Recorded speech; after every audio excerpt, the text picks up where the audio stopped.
Guys, I'm back for part 2 of What If Deku Was in a Zombie Apocalypse. So, I'm not gonna rant like this because, well, I'm gonna change something because in the comments on the last part, the person that told me to do danger sense told me I did it wrong, so I'm changing that up. Instead of him being able to see into the future of the time for a certain amount, Night Eye's ability, he can detect if something's bad gonna happen, like a 100 meter radius. So that's the only thing I'm pretty changing up. And I'm pretty sure I left off with Misuki joining Deku's camp.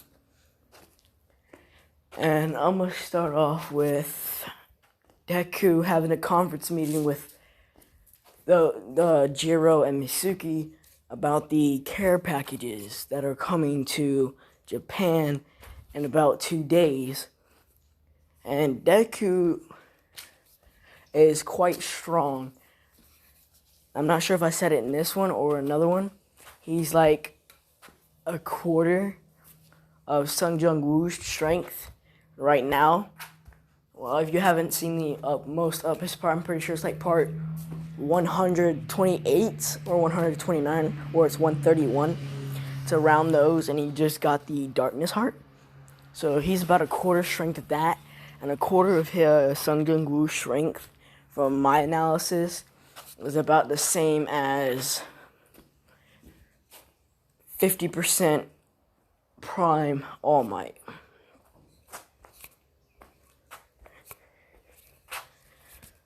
But nobody has heard or seen All Might nor Endeavor.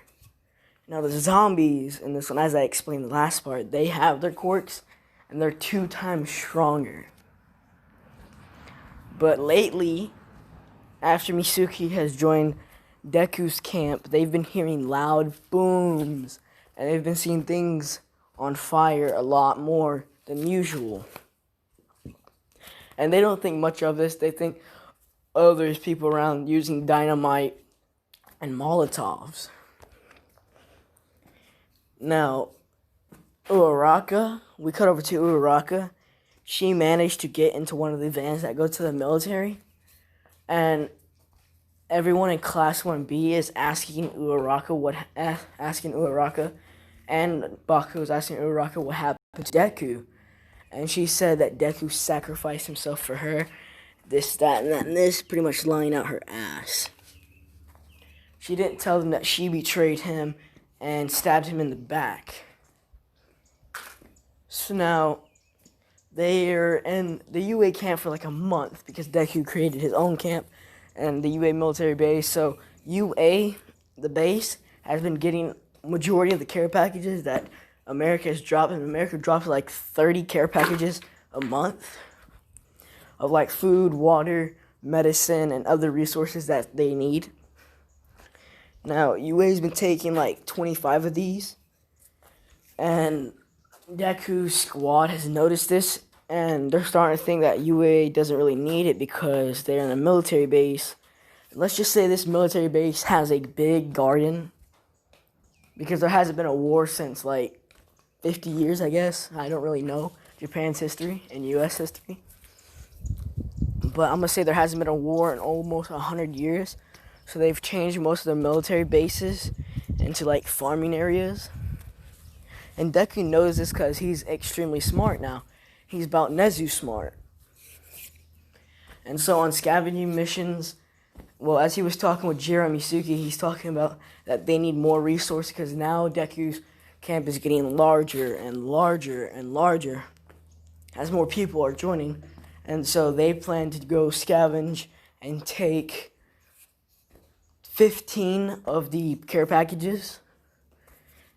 And Deku and Jiro leave Misuki in charge as they take 20 people. But these people are all trained in scavenging, and they all wear Deku's clothing.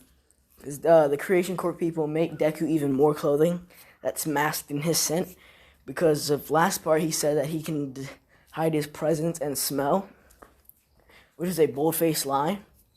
But now, Deku is immune to all zombie bites except a zombie bite from a high tier zombie, such as like a Nomu or a animal with a cork. Now, animals with corks don't really get bitten, but like a grizzly bear that has like a enhancement cork that makes it larger, if that were to bite Deku, he'd almost lose his mind. But if a Nomu bit Deku, he would 100% lose his mind. But as it goes on, Deku can increase his resistance to the zombie virus.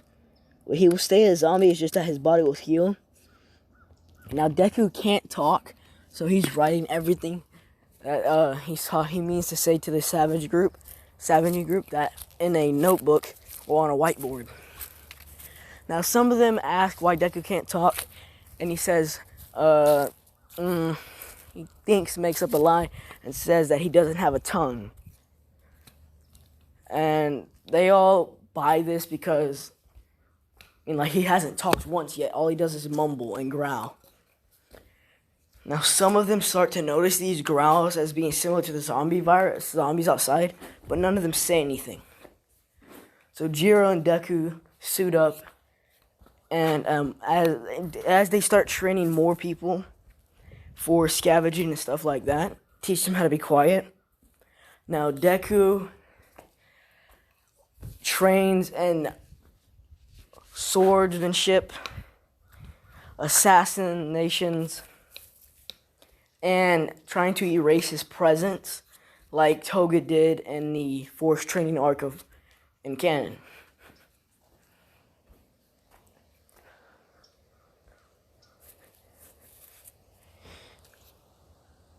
Now, as this month goes by, Deku trains 10 more people.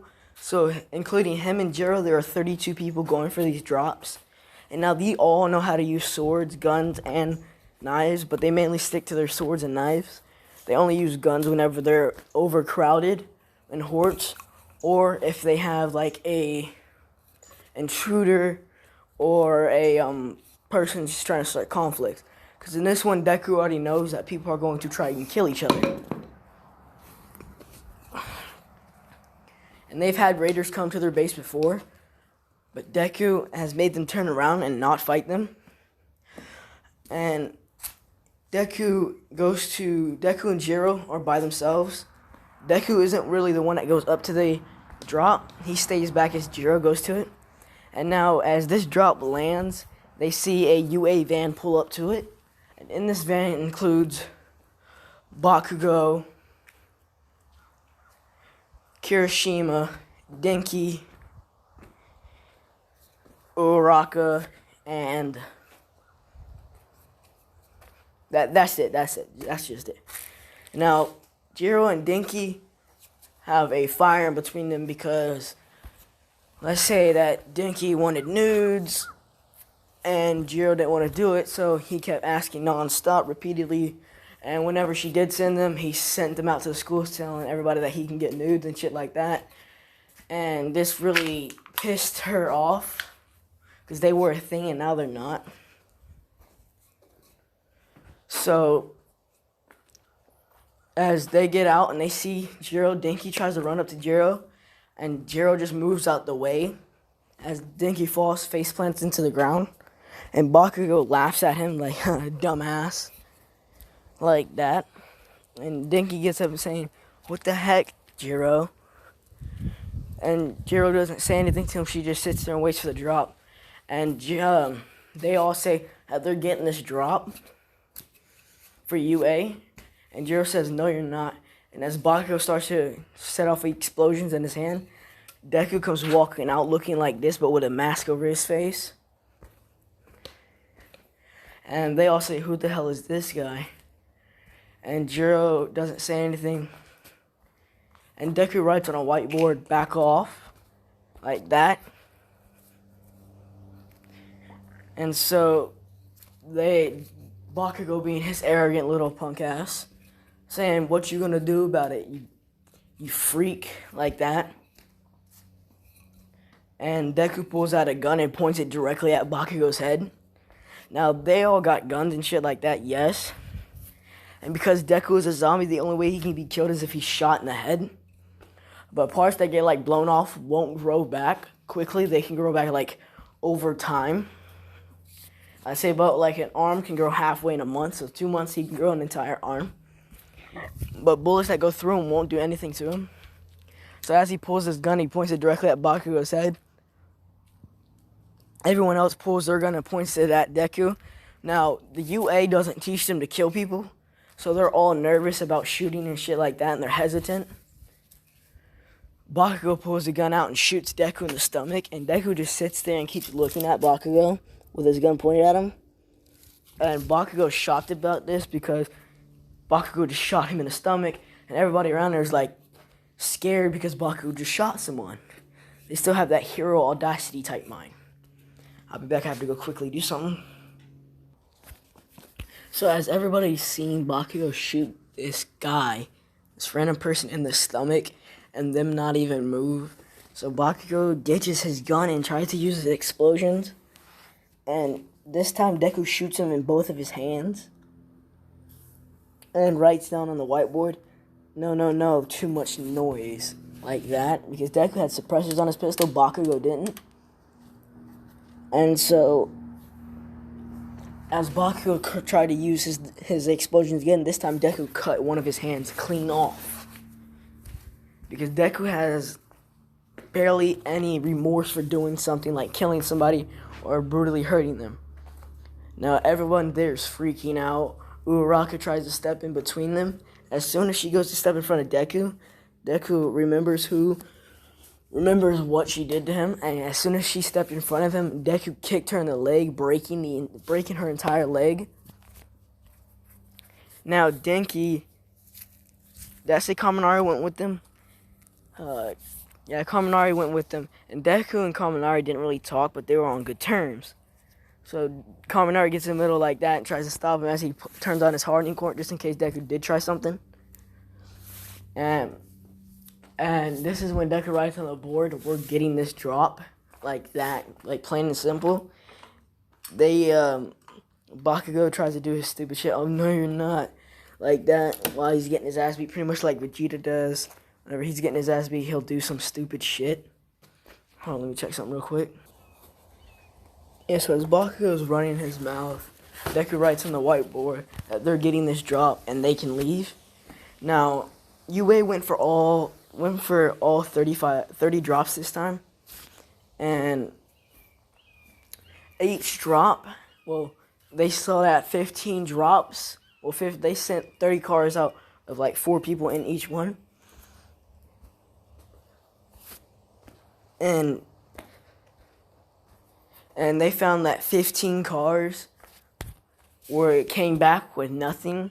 And they asked, why'd y'all come back with nothing? They said, oh, that there were armed people there and they were getting the care packages. And this news kind of makes the military base mad. But Nezu's there. And Nezu doesn't know who this is, but he knows that they're very well informed and that they're pretty smart because they easily set up an entire operation to get these drops. And so this month UA only got 15 drops. And now this is more than enough to keep them supplied for like months, but they just keep trying to stock up storage. And so Deku's team got 15, and Deku has like, I'd say about 150 people in his camp. And in these drops, there are sometimes weapons and shit like that whenever they can spare these weapons. So Deku's team got 2 turrets, automated turrets that lock on. And so whenever raiders come by, they lock these turrets onto the raiders' cars. And if the raiders don't leave peacefully, they make them leave forcefully. Now, Deku's kill count of people is only about 3, but Deku's zombie kill count is in the thousands. Now, sometimes Deku will leave on his own just to go out and eat zombies whenever their food's low because he doesn't want to, like, jeopardize his camp's place, and he doesn't want to lose his mind and try and go on a killing spree and kill them all. Now Deku will not infect people. He can infect people only with his blood. So if he bites into people, they're only gonna feel the pain, and Deku will maul them to death.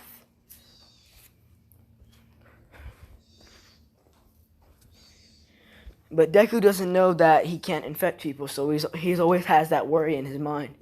So he always keeps a distance from people, even Jiro.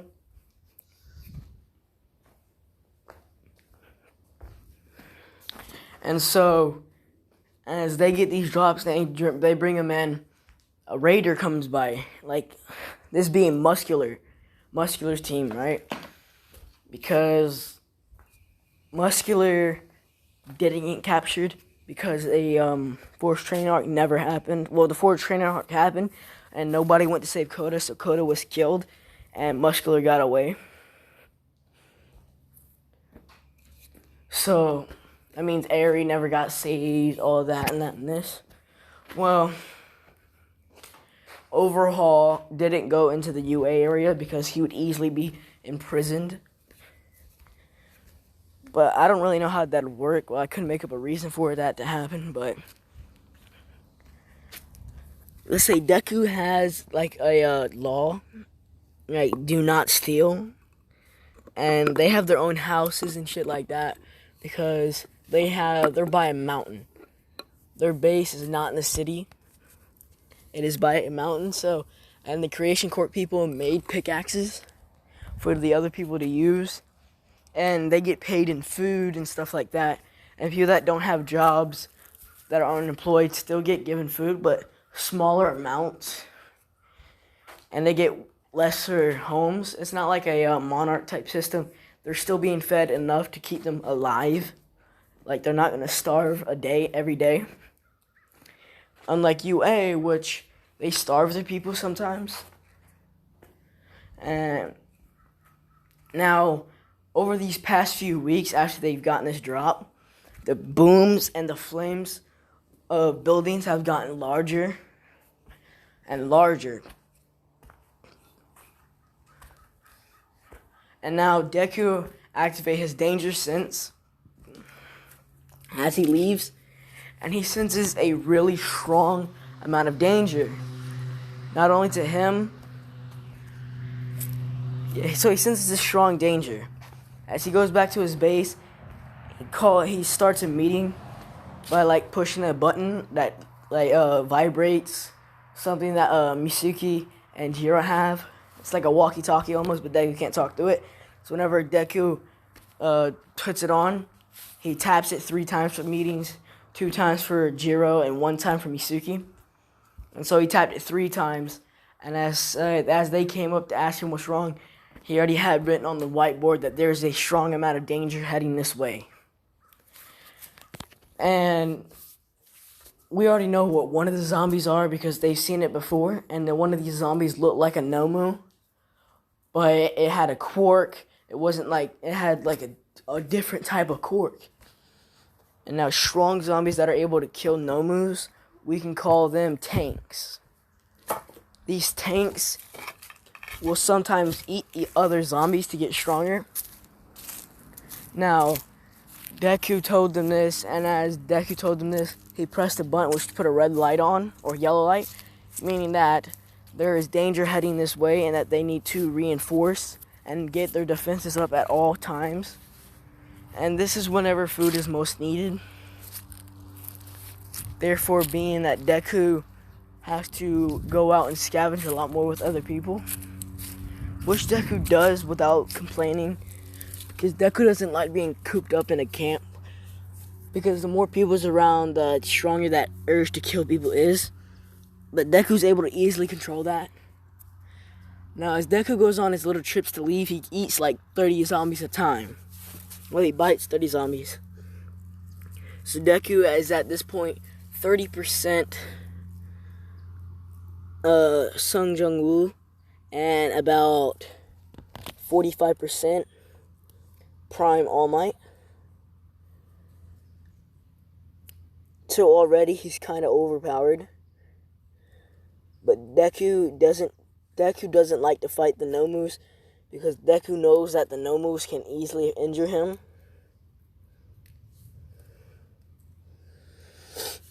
And so later on this day, they have their guards up non-stop as raiders come by, and as they're defeated, Deku tells him that that was not the threat. The threat was a lot stronger and more profound and repugnant like that.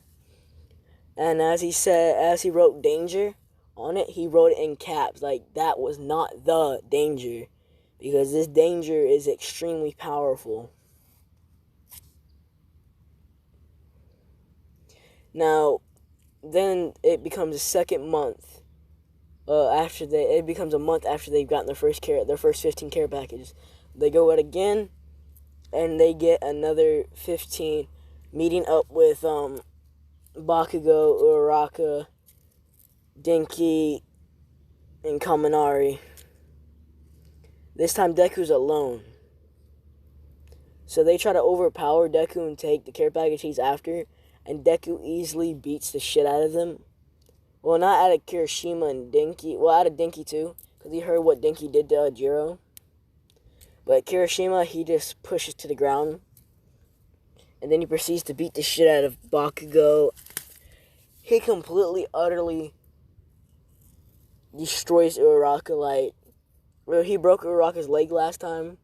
And so she's in like a cast on her leg. But she's able to walk still, like move around and run. So she's still on the scavenging team. This time Deku completely destroys her leg. Like he shatters the bone into so many pieces that she can't walk anymore. She literally has to have her leg amputated. So as they're sent back, as they're fighting, Uraraka asks why is he doing this.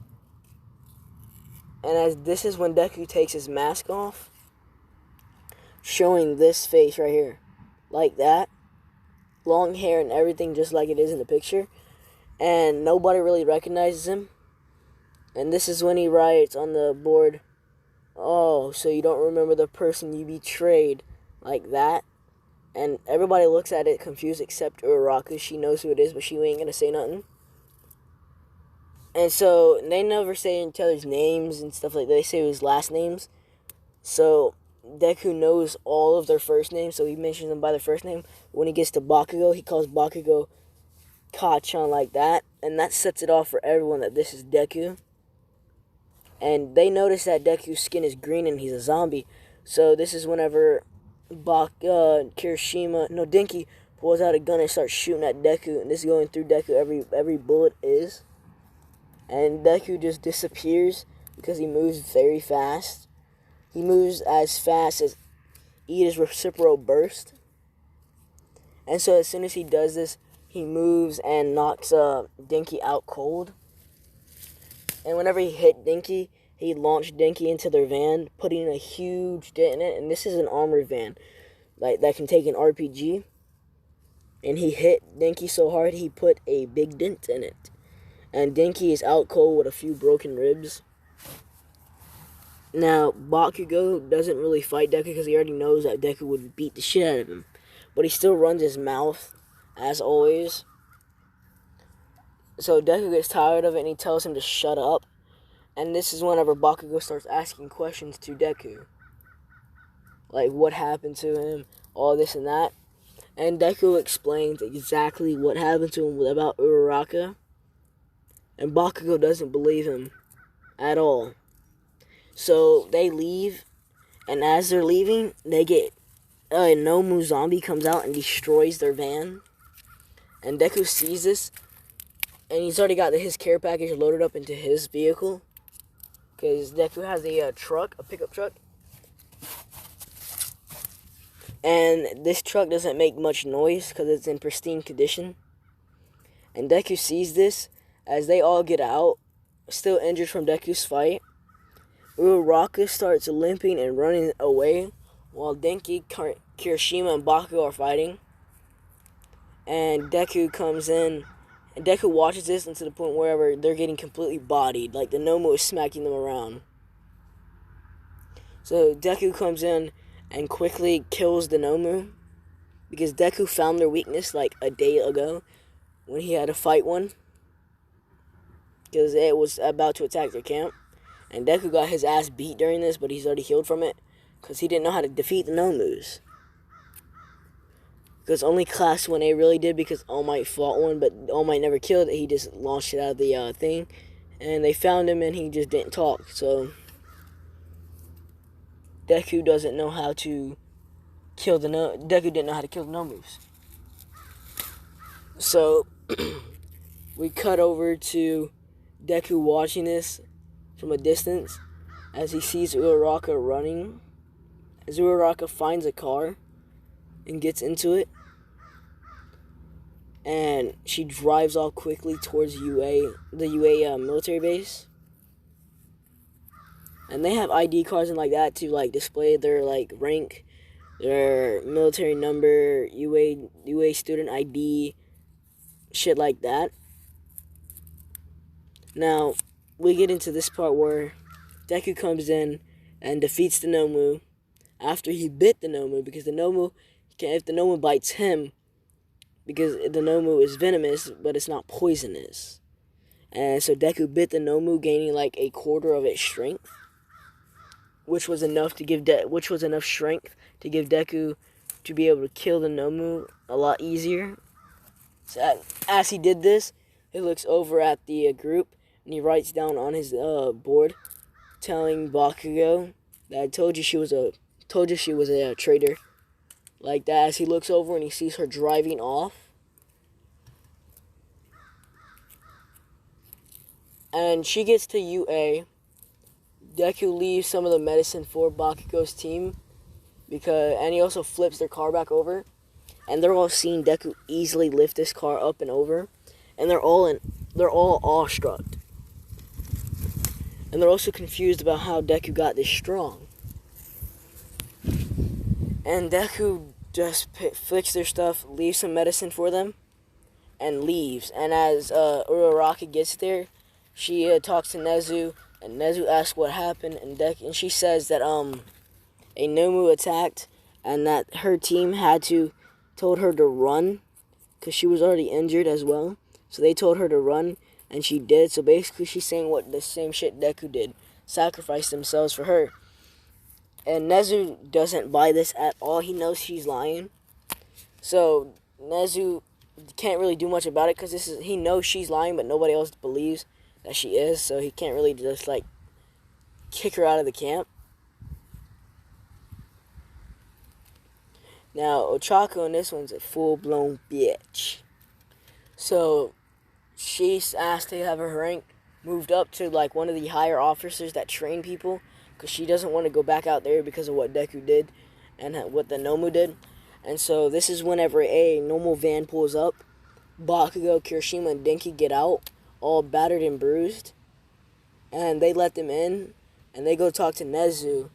And Nezu's asking them what happened. And they explain that Deku, they ran into the Class 1B student known as Izuku Midoriya.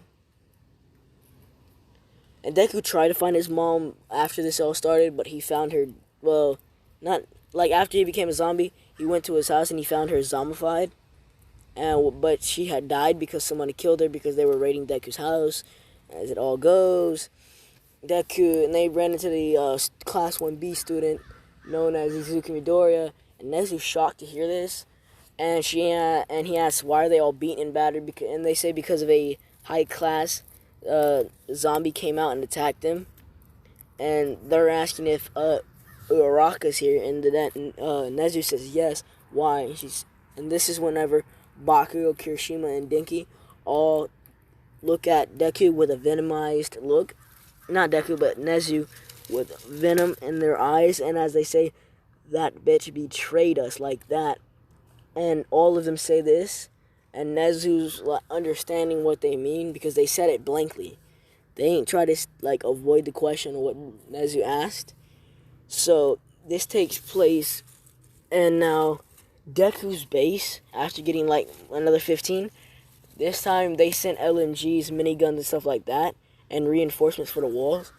Now Deku has the strongest base, even stronger than the UA, and even stronger than the UA military base. Now Endeavor's agency was taken over as fast as Endeavor disappeared. And I'm going to get into where Endeavor and All Might are next part. And so Nezu sends out Kirishima to go talk to Deku next month at one of the care packages, because Deku goes to the same care package every time. And so whenever they do this, they plan it, and as Deku comes back, he has bullet holes through his entire shirt and stuff like that. He has his mask broken at his side, revealing one of his eyes that look like, it pretty much just shows that. That's all the part of his eye you can see. It doesn't show any of his skin at all. And he walks into his office, and he asks Jiro to tell one of the Creation Court people to make him a new mask. And Jiro does so. And Deku's not like a king. He actually leaves his castle and shit like that. He's more of a commander that's on the battlefield.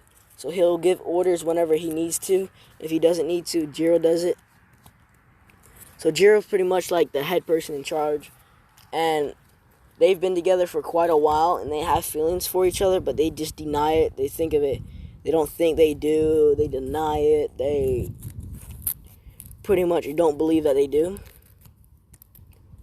And I'm going to leave it off here.